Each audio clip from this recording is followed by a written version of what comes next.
విశాఖ జిల్లా గాజువాకలో నిర్వహించిన వైఎస్ఆర్ కాంగ్రెస్ పార్టీ నియోజకవర్గ సమీక్ష సమావేశం సంచలన వ్యాఖ్యలకు వేదికగా మారింది. నేతల మధ్య విభేదాలు, వర్గ పోరులతో అయోమయానికి కారణమవుతున్న వార్తలకు చెక్ పెడుతూ మాజీ ఎమ్మెల్యే చింతలపూడి సహా పలువురు కార్పొరేటర్లు, నాయకులు చేసిన వ్యాఖ్యలు సంచలనంగా మారాయి. పార్టీ అధిష్టాన నిర్ణయమే సురధార్యమని ప్రకటించిన నేతలంతా తామంతా ఎటువంటి దుష్ప్రచారాలు, బెదిరింపులకు తలగ్గకుండా ఒకే తాటిపైకి వచ్చిన పార్టీ అధిష్టానం అభ్యర్థిగా ప్రకటించిన ఉరుకుటి రామచంద్రరావును గెలిపించుకుంటామన్నారు. స్వయాన ముఖ్యమంత్రి జగన్మోహన్ రెడ్డి చందు అభ్యర్థిత్వానికి గ్రీన్ సిగ్నల్ ఇస్తే గాజువాకలో గ్రూప్ రాజకీయాలు చేస్తున్నారని ఎమ్మెల్యే నాగిరెడ్డి తీరుపై అసహనం వ్యక్తం చేశారు.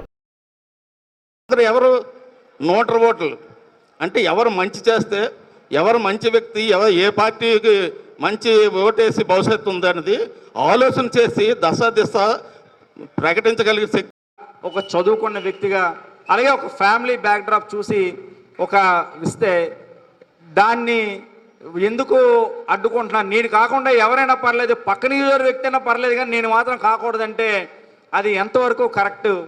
అది అసలు భావ్యమేనా? అది ఇప్పుడు అది అసలు భావ్యమేనా అని చెప్పి భావిస్తున్నాను.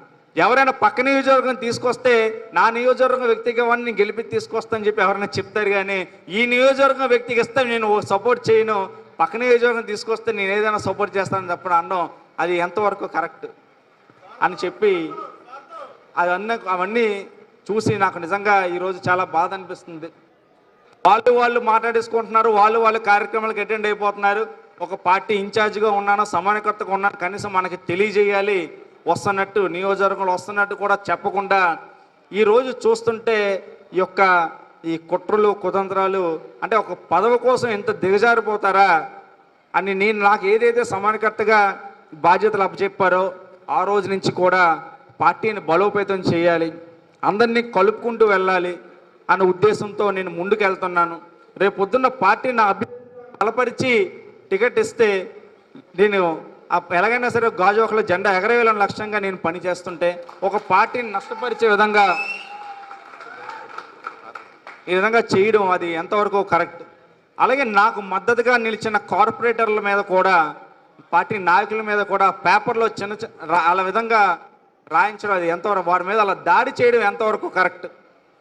అంటే నాకు మద్దతుగా నిలిచిన కార్పొరేటర్ల వార్డులోనే అవినీతి జరుగుతుంది, మిగతా వార్డులో అవినీతి జరగట్లేదు.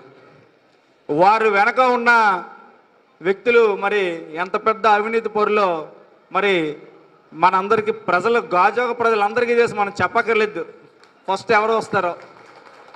మరి వాళ్ళందరూ ఇప్పుడు నిజాయితీ పరులు, నీతి పరులు, నిస్వార్థంగా ప్రజలకు సేవ చేసేవాళ్ళు. నాకు మద్దతు తెలిపిన వాళ్ళందరూ కూడా అవినీతి పరులు.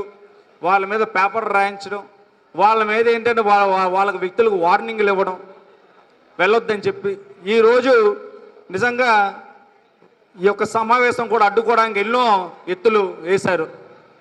అందరికీ ఫోన్ చేసి వెళ్ళొద్దని చెప్పారు. అయినా సరే అందరూ కూడా వారి యొక్క మాటను ఖాతరు చేయకుండా నా యొక్క సమావేశానికి విచ్చేసిన నిజంగా మీ అందరికీ పేరు పేరున పాదాభివందనం చేస్తున్నాను. ఎందుకంటే 64వ వార్డు నుంచి కూడా ఈరోజు కేడర్ అంతా కూడా కదిలొచ్చింది. మా నాయకుడు